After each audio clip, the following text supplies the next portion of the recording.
মই প্ৰণৱ পৰটালাৰ সদায় দৰে আজি নতুন এটা টপিকত আজিলৈকে চাগে ভিডিঅ'ত কোনোৱে এইটো কথা কোৱা নাই যে এনেকুৱা লুকাই থকা এটা বেমাৰ থাকে, সেইটো হৈছে ক্লাছ এৰি দিয়াৰ লগে লগেই নাঙল ৰখি যায়। ক্লাছ এৰিলেও গিয়াৰ লগাই পিনে গাড়ীখন যাব লাগে, নাযায়। তাৰ কাৰণে মই আপোনালোকক এই ভিডিঅ'ত মই দেখাব গৈ আছোঁ কেমকোৰ ৰটাৰী চাপৰ লেফ্ট ছাইডৰ চেইন কভাৰৰ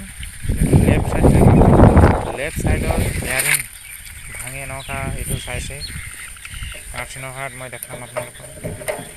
বল গুটি কেনেকৈ ভাঙি আছে, ক্লাছ এৰিলেই নাঙল চাপ ৰখি যায় আৰু নুঘূৰাৰ দৰে হৈ যায়।